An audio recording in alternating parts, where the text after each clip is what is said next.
¿Qué tal? Gusto de saludar a nuestros streamers en este nuevo programa que hacemos en La Brújula directamente desde el restaurante y del Casino Dreams. Cuesta la palabra en inglés y se lo bueno para el inglés. Eduardo, bienvenido. Un paréntesis que tuvo ahí, una recauchada pequeña. Le tapó un chiclete. Pero bien, está de vuelta y con un invitado bastante interesante. Agradecemos a Héctor Mellado Tropa.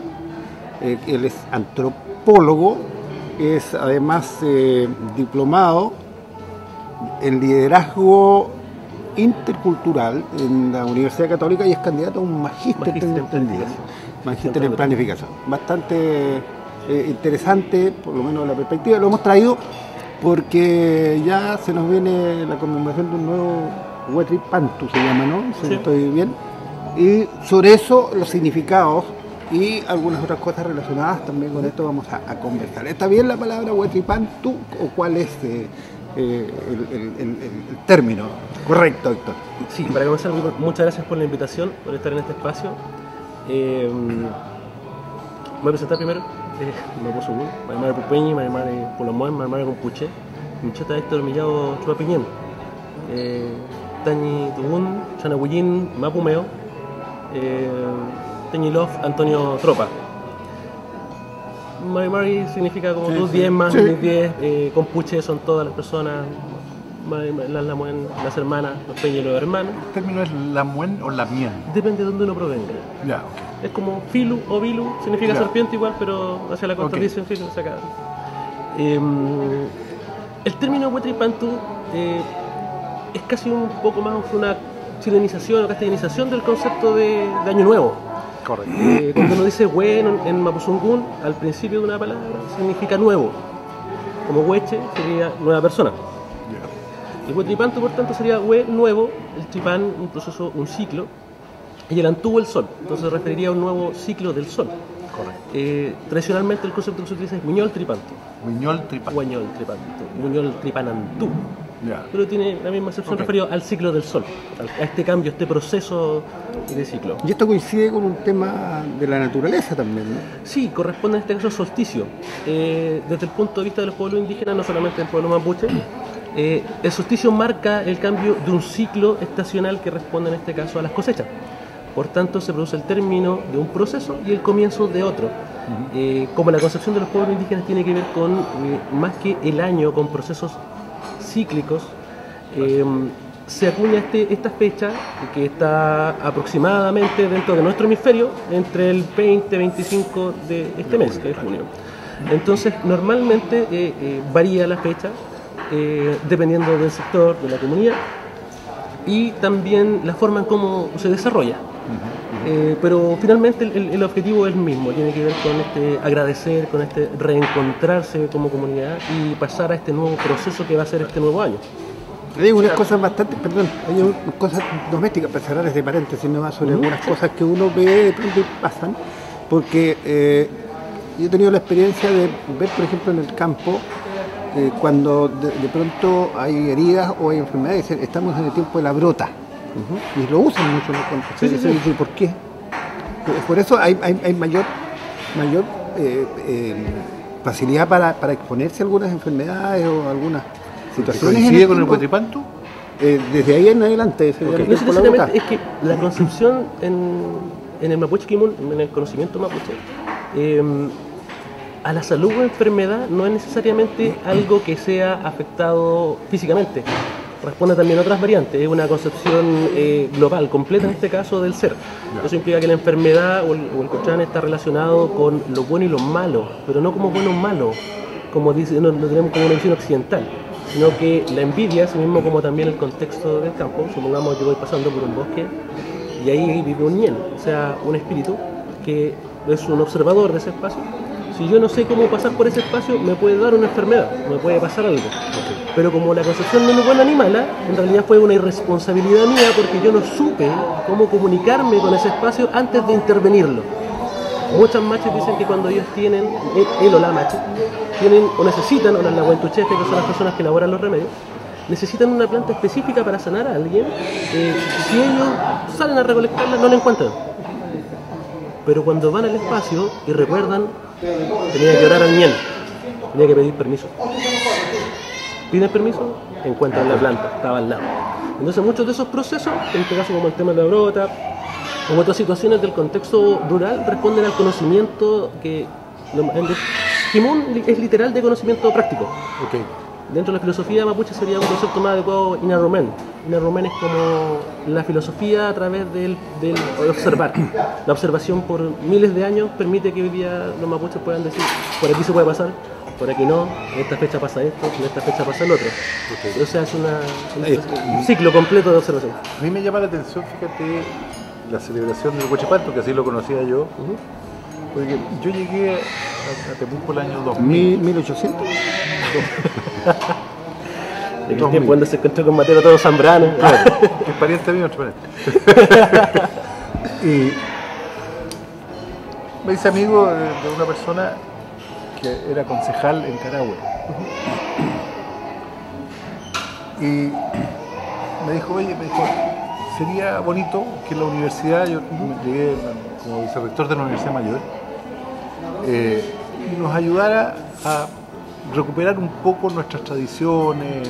No tenían nada en mapuche, pero sí se sentía muy cercano. Y efectivamente organizamos, el año 2002 debe haber sido, la celebración de Huachipantu en una comunidad muy cercana a Carahue. Nos juntamos ahí como 15 o 16 comunidades. Y me llamó la atención dos cosas, mirado desde esta fecha a esa.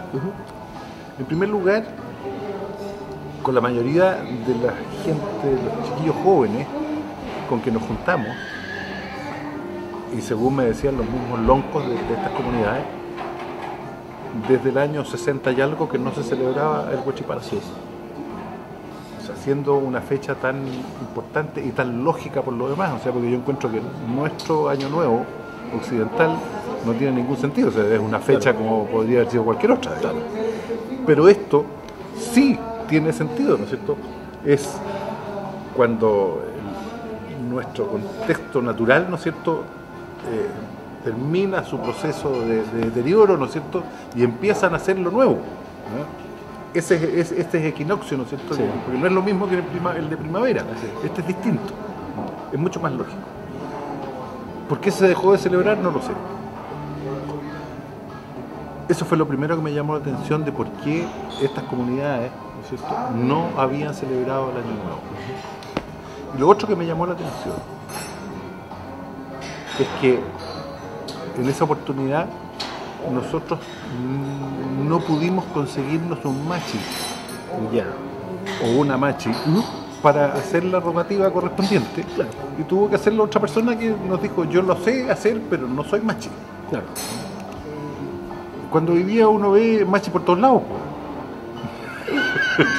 Preferiría denominarlo proceso de despertar de los machis. También, o sea, así como hay mucha gente que hoy día celebra el Año Nuevo, hoy día ha aparecido, o sea, con la dificultad práctica, ¿no es cierto?, para en una ceremonia netamente mapuche, no conseguirnos machis teniendo 15 comunidades, claro, digamos. Claro. Era como raro.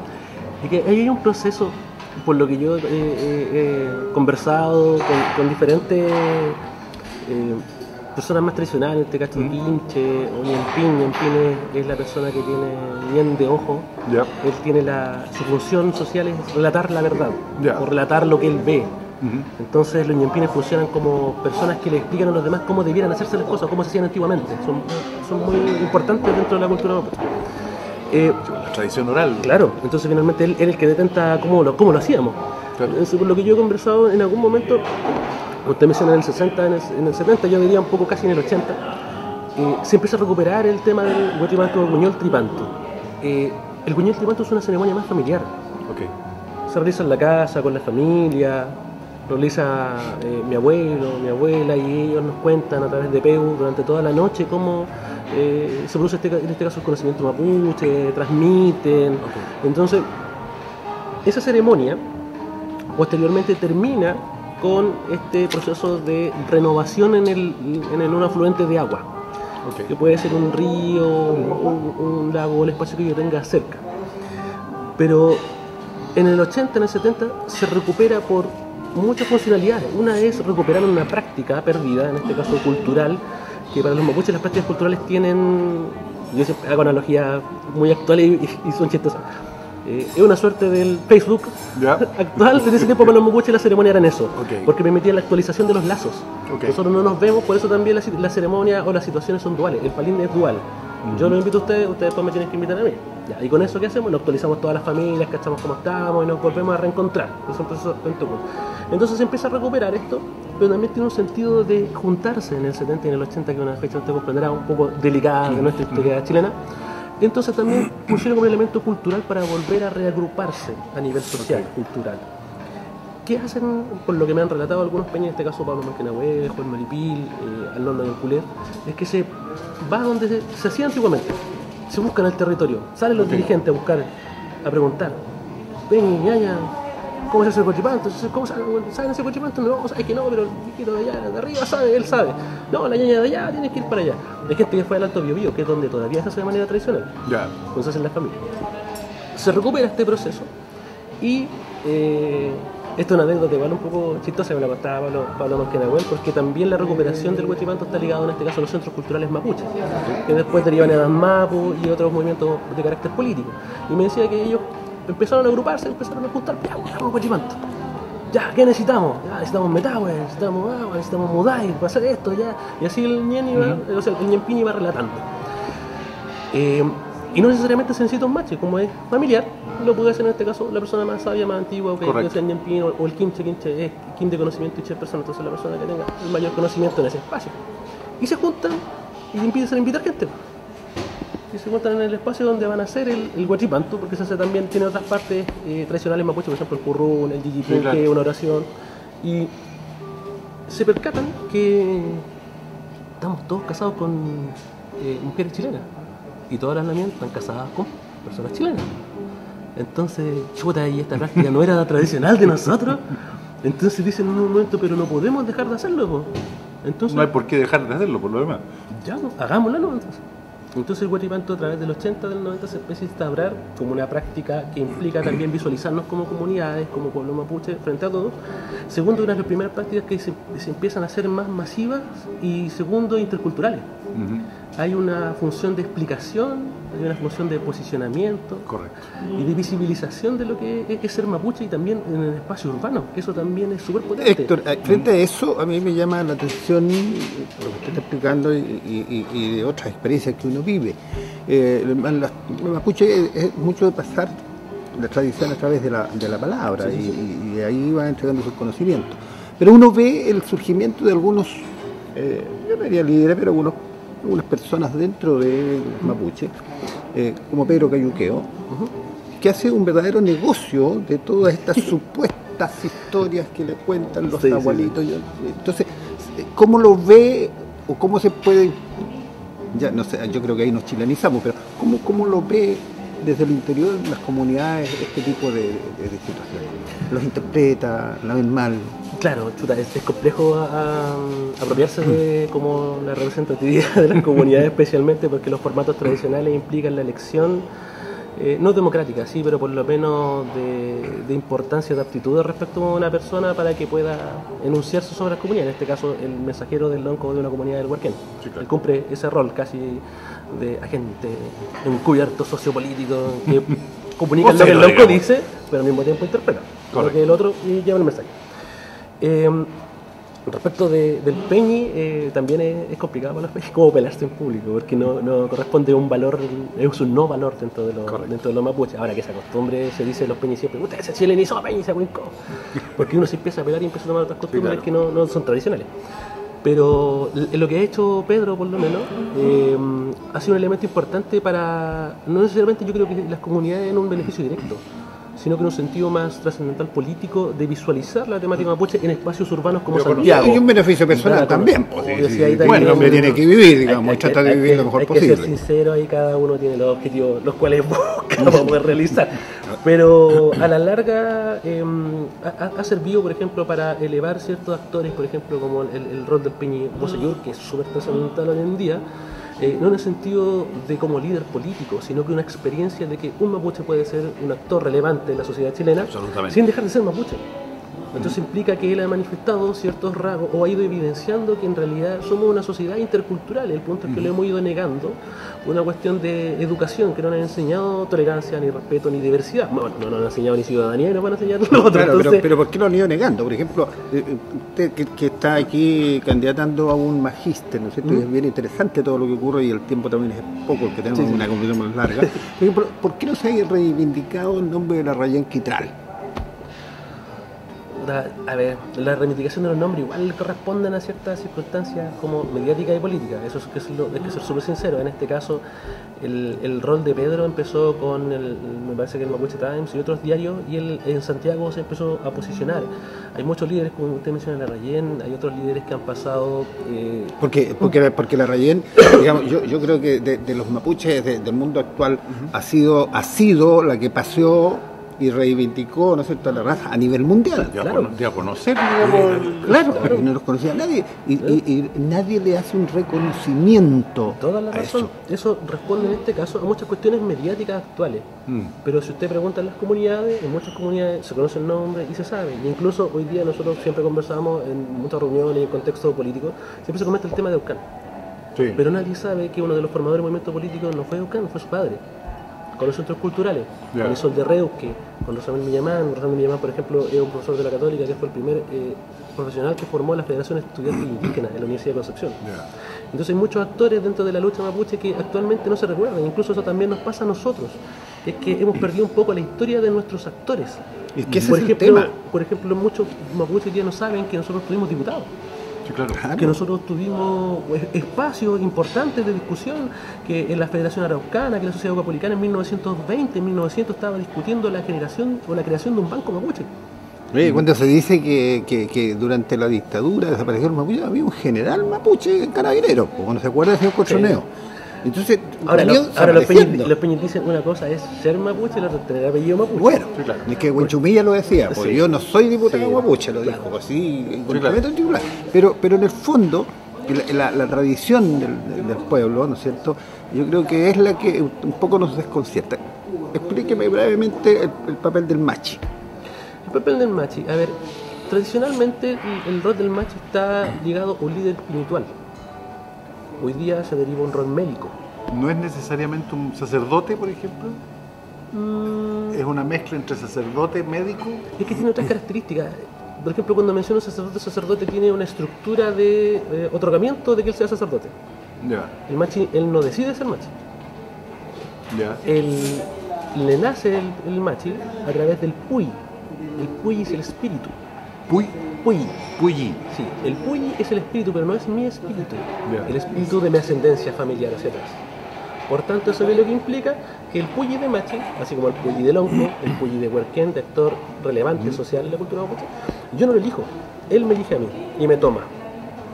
Entonces, ¿qué pasa? Las machis dicen, yo no, o el machi dice, yo no hice la ceremonia, me tomó el otro. Y el otro significa que el puyi también tiene género. Pero por no eso sexo. puede haber, no es lo mismo. Entonces, ¿qué pasa? Por ejemplo, yo puedo ser hombre, pero mi machi de mis ancestros es mujer. Entonces, eso por un lado. Y entonces el rol tradicional fue de líder espiritual respecto de guiar la comunidad, así como el lonco del líder político. Hoy, después, cuando se fueron perdiendo ciertos roles sociales, en este caso, por ejemplo, como en la Huentuchefe, hoy día todavía hay la Huentuchefe, pero no en todo el territorio. La Huentuchefe uno no necesitaba ir donde la machi. Iba donde la Huentuchefe porque es como el que da los remedios. La Huentuchefe, la Huen es la hierba y el tuchefe es la acción de hacer, la persona que lo hace. Entonces, ¿qué pasó? Ese rol se ha ido perdiendo y se ha ido derivando en el machi. Antiguamente estaban también las puñas y el chefe, que eran las parteras. Correcto. Entonces, muchos de esos roles, como se fueron perdiendo por temas también legales, por ejemplo, hoy día no se puede tener un bebé en una casa, tiene que ser a través del sistema médico del hospital. Está volviendo, se está recuperando. Sí. Pero se fue perdiendo ese rol. Entonces, muchas de esas cuestiones fueron derivando en la machi, en que la machi supliera todos esos roles. Héctor, entonces, ¿cómo entender si el machi tiene dentro de su función en la guía espiritual de su pueblo, de su representado, entender la participación de Celestino Córdoba en un crimen horrendo que no solamente nos ha arremecido a todos, sino que al mundo, que se inmoló un matrimonio. Y hoy día, que está castigado por la ley chilena, surgen voces disonantes y surgen movimientos que dicen que tiene que ir a su rehue. Claro. Entonces, ahí está el tema que cuesta entenderlo, un líder espiritual enmarcado en un tema delictual, sí, y que necesita ir a robustecer su espíritu. ¿Cómo podemos explicarlo para que la gente lo entienda? Claro. o medianamente? A ver, lo primero es comprender que uno es el rol del machi, que lo estábamos explicando un poco acá. Eso también es que relacionarlo en este caso a la pertenencia a un rehue, a un espacio donde él proviene, donde está su energía, donde está su fuerza. O sea, dice lo siguiente, un machi sin rehue no tiene sentido, no tiene asidero, no existe. Todo machi tiene que tener un rehue, porque en ese rehue se instaura él, se coloca, y ahí está su rehue, porque el re es correcto y hue es el lugar de. Yeah. Entonces, por tanto, el rehue es el lugar donde se realiza lo correcto, se realiza la ceremonia. Eso... Ya, o sea, no tiene el mismo concepto de altar, digamos. No es lo mismo. Que uno como occidental lo asimila. Claro, no son conceptos diferenciados. Entonces, primero son la pertenencia. Cada machi también tiene en este caso una relación de cómo trabaja. En este caso, cómo son sus metodologías de sanación o de intervención. Algunos son con agua, otros son con diferentes licores, unos son con cuchillo, otras formas, otros son solamente con agua, con la WEN. Entonces eso varía. También hay unos que tienen internado y pueden recibir gente, que eso ya es una cuestión un poco más occidental, pero sí antiguamente se hacía. Cuando era muy enferma la persona, se hacía. Respecto sí, del tema... uno ve de repente, ¿no es cierto?, las casas de los y las machis, ¿no es cierto?, y tienen como un espacio, digamos, donde ellos reciben a los enfermos, claro, o a la gente que los va a ver, digamos. Claro. Es una casa bastante grande, digamos, pero el mayor, claro, lugar más grande es donde ella recibe. Pero si lo concebimos antiguamente también se hacía, pero cuando ya era una situación muy grave. La persona tenía que internarse, tenía que fracturarse de su ahora estamos más enfermos que antes. Así es. Hay remedio para todo. Del espíritu.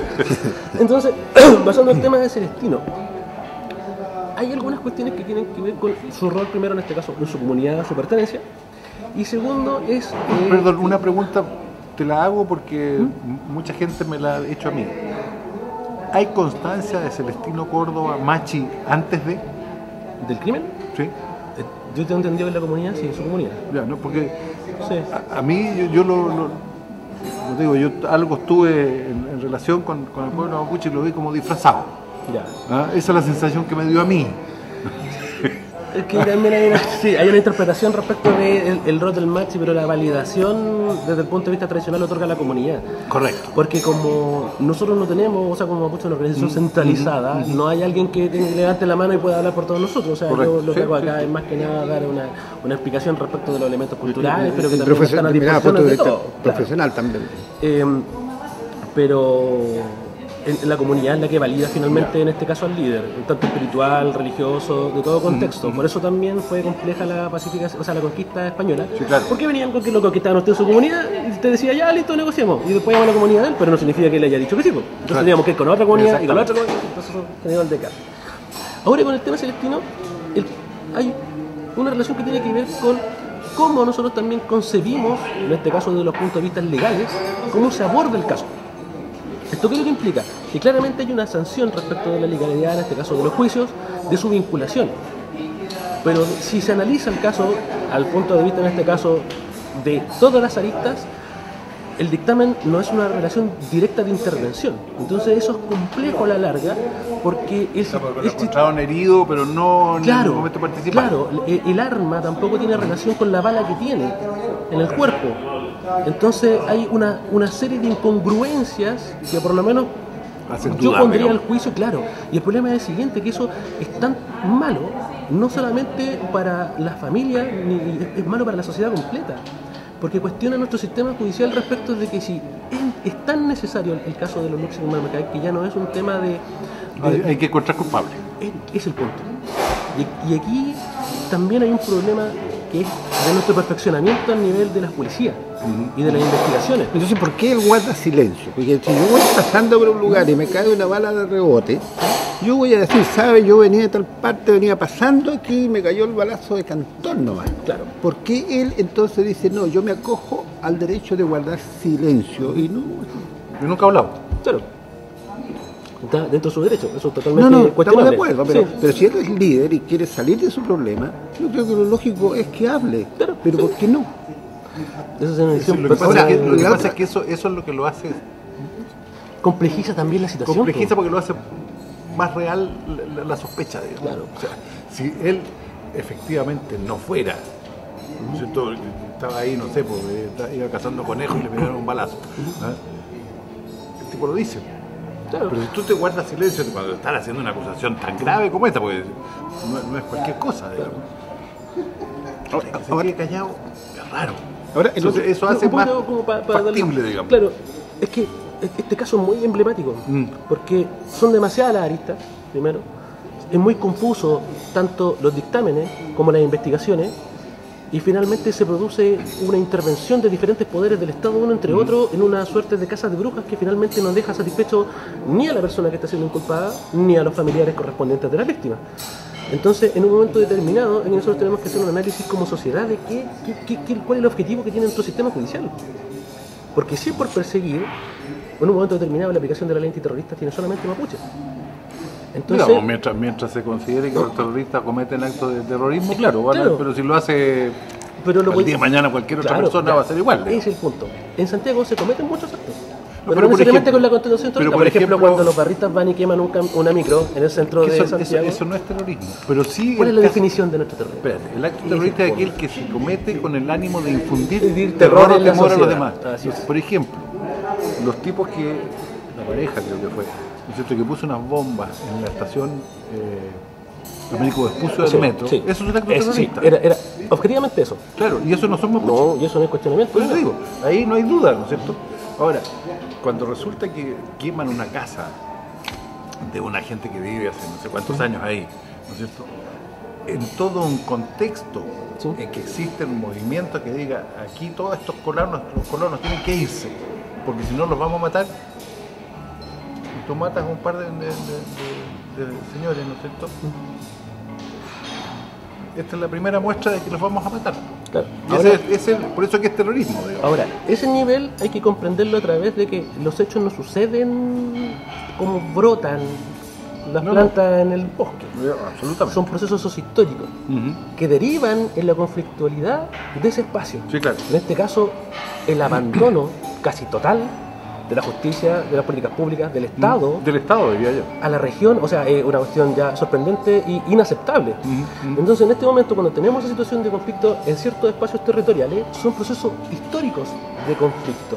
Sí, claro. La propia pacificación, la expropiación de las tierras, las Llamémosle negociaciones, pacificación.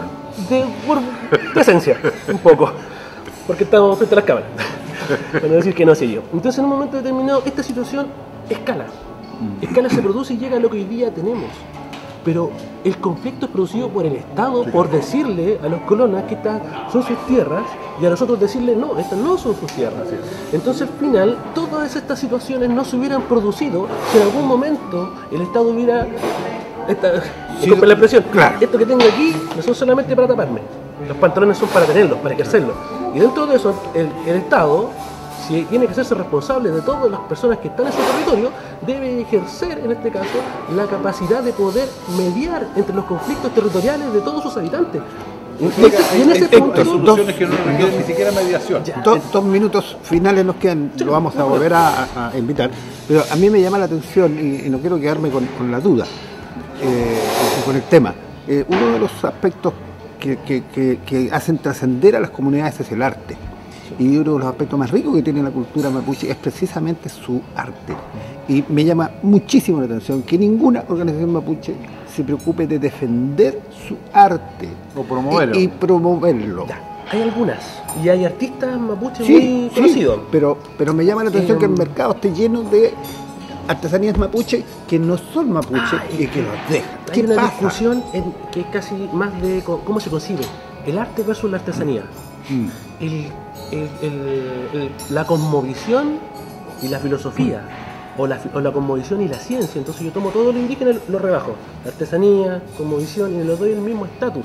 Correcto. Entonces la producción artística corresponde solamente a la persona que no es indígena y que reproduce dentro de un espacio Hoy día te reproduce en de China. validación. No conozco a nadie por YouTube que pueda decir o que haya dicho Adolfo, ¿cómo se llama? El escultor que...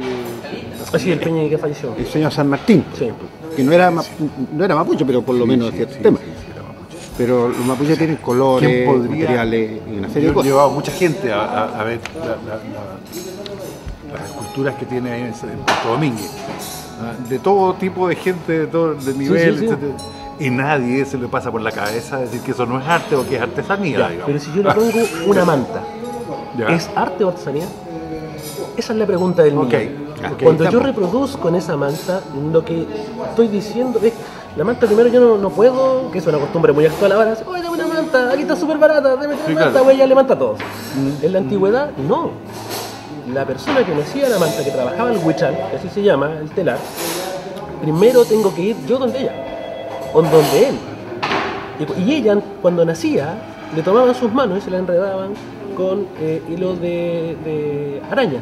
Ya. Porque esa iba a ser su función social, entregar un medio a la comunidad. Dentro de los mapuches todos tenemos que ser funcionales, nadie está Ya. de más. Entonces, esa persona yo voy y le solicito que me haga una manta. Y ella posteriormente tiene un sueño en el cual ella manifiesta mi historia, lo que soy, mis Una manta aptitudes. cualquiera es tu manta. Es el tema, es el tema.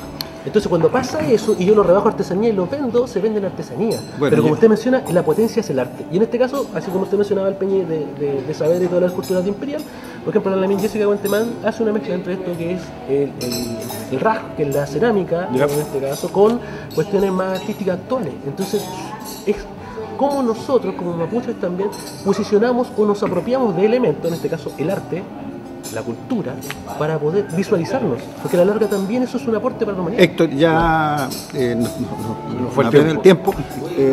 Le agradezco su presencia, vamos a seguir conversando, pero No, muchas ojalá que en este reconstruir el mercado municipal haya alguna organización Sí. que empiece a rescatar realmente los valores del pueblo mapuche, que son interesantísimos no solamente para nuestra cultura, sino que hay un futuro por delante. Yo creo que esto es lícito hacer negocio, como hablábamos de señor Claro. Gayuqueo y estos artesanos, pero yo creo que tenemos que rescatar lo nuestro. No podemos no tener historia, no podemos tener pasado. Hay también una relación entre el valor de uso y el valor de cambio. Entonces, al final, la artesanía yo no le explico a la gente porque quiere que implique un cultrún. Yo se lo vendo nomás. Claro. Ese día el Claro. cultrún. Entonces, eso también implica posicionar lo que es el valor del conocimiento, el entregar un elemento Lo que material, pasa, no lo que pasa es solamente que el quizás, cultrún, es digamos, un en el conocimiento. concepto general, ¿no es cierto? El arte no es utilitario. En cambio, cuando tú haces, ¿no es cierto?, un jarrito, claro, es utilitario fundamentalmente, sin perjuicio de que su diseño sea artístico. Bueno, yo les agradezco. Muchas gracias. A nuestros streamers también les doy las disculpas porque el tiempo en televisión es muy restringido, pero vamos a seguir conversando con Héctor, que además es miembro del Defendamos Temuco, una sociedad, una organización social en la cual todos tenemos cabida y que están haciendo cosas interesantísimas. Así es que quedamos con el desafío, Héctor. Sí, muchas gracias. La disposición, la Héctor, invitación, encantado. saludo también a todos los de streaming. A disposición siempre de todo lo que sea de esta instancia y procesos de construcción y de relaciones, esto y relación intercultural. Poner todos los temas entre comillas y poder discutirlo y construir un nuevo conocimiento. La brújula desde el restaurante Inn del Casino Dreams, un alto y regresamos.